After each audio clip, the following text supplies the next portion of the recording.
বর্তমান সময়ে Russell viper নামের যে বিষাদর সাপ, যার কারণে আজকে সমগ্র দেশের মানুষ অতিষ্ঠিত হয়ে আছে, পেরেশানির মধ্যে পড়ে আছে। দেশের প্রায় 30টি জেলায় এই সাপ আগমন করে ফেলেছে, সাপ প্রবেশ করে ফেলেছে, যার কারণে আজকে সারা দেশের মানুষ আতঙ্কের ভিতরে আছে।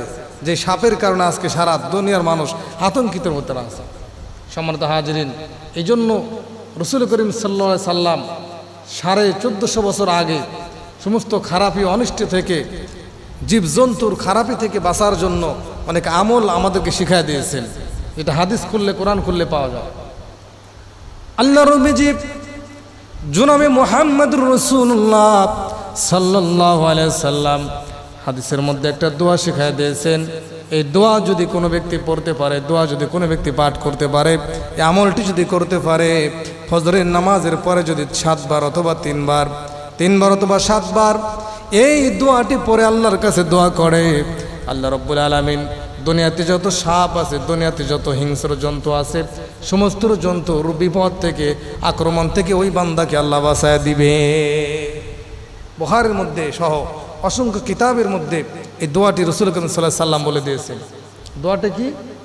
নবীজি বলেন, কোনো ব্যক্তিকে যদি সাপ দংশন করে অথবা খারাপ কোনো জিনিস যদি আক্রমণ করে, তাহলে ওই ব্যক্তি এই দোয়াটা পড়লে আল্লাহ তাকে হেফাজত করবে, আল্লাহ বাঁচায় দিবে। দোয়াটি হলো আউযু বিকালিমাতিল্লাহি তাম্মাতি মিন শাররি মা খালাক। আয় রব্বুল আলামিন, এই দুনিয়াতে আসমানের নিচে জমিনের উপরে তোমার যত খারাপ সৃষ্টি আছে, তোমার যত সৃষ্টিদের মধ্যে, যত সৃষ্টির ভিতরে যত হিংস্র জন্তু আছে, সৃষ্টিকুলের মধ্যে যত ভয়ঙ্কর প্রাণী আছে, এই সমস্ত ভয়ঙ্কর জীব জন্তুর অনিষ্ট থেকে আমি গোলামকে তুমি হেফাজত করো। এটা হলো দোয়া, আউযু বিকালিমাতিল্লাহি তাম্মাতি মিন শাররি মা খালাক।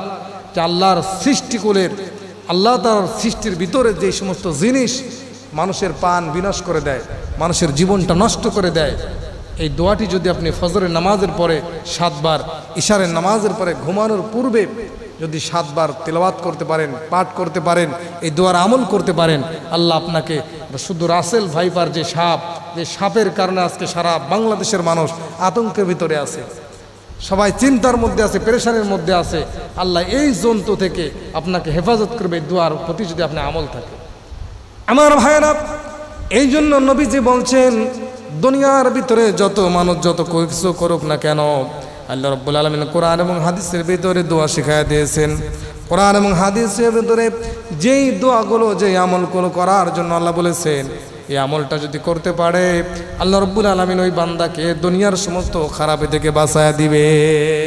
যেমন কোরআনুল কারীমের মধ্যে একটি সূরা আছে, কোরআনুল কারীমের ভিতরে, কোরআনুল কারীমের 30 নম্বর পারা 113 নম্বর সূরা। আপনাকে বলতে পারবেন এই সূরাটির নাম কি? ওই সূরাটির নাম হলো সূরাতুল ফালাক। সূরার নাম কি? সূরাতুল ফালাক। সূরাতুল ফালাকের 2 নম্বর আয়াতেই আল্লাহ রাব্বুল আলামিন বলতেছেন, মিন শাররি মা খালাক। প্রথমে আল্লাহ বললেন, কুল আউযু বিরাব্বিল ফালাক মিন শাররি মা খালাক।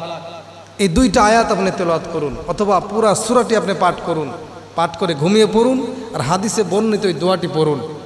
যদি এই 2টি আমল করতে পারেন, 1 নম্বরে কোরআনুল কারীমের সূরাতুল ফালাক তেলাওয়াত করে শুয়ে পড়বেন, এবং রাসূলের সেই শিখানো দোয়া সকলে ভালো করে মুখস্থ করে নেবেন, আউযু বিকালিমাতিল্লাহি তাম্মাতি মিন শাররি মা খালাক। আমি আবারও বলছি, আউযু বিকালিমাতিল্লাহি তাম্মাতি মিন শাররি মা খালাক আর কোরআনুল কারীমের সূরা ফালাক। এই 2টি আমল যদি আপনি করতে পারেন, কখন করবেন? ফজরের নামাজের পরে এবং ইশারের নামাজের পরে ঘুমানোর পূর্বে যদি করতে পারেন, রাসেল ভাইপার নয়, দুনিয়ার তার চেয়ে যত মারাত্মক হিংস্র বস্তু আছে, সমস্ত খারাপি পশুর সমস্ত কিছু থেকে আল্লাহ আপনাকে বাঁচিয়ে দেবে। আপনার বিনষ্ট আপনাকে কেউ করতে পারবে না, আপনাকে কেউ ধ্বংস করতে পারবে না। এই জন্য কোরআনে বর্ণিত এবং হাদিসে বর্ণিত যে দোয়াটি আছে, আমরা যদি আমল করতে পারি, অবশ্যই আল্লাহ তাআলা আমাদেরকে কী করবেন? বাঁচিয়ে দিবেন। আল্লাহ তাআলা আমাদের সকলকে হাদিসে বর্ণিত দোয়া এবং কোরআনের সেই সূরাতুল ফালাক নামক যে সূরাটি আল্লাহ তেলাওয়াত করে আমাদেরকে সমস্ত খারাপি থেকে বেঁচে থাকার মতো আল্লাহ তৌফিক দান করেন।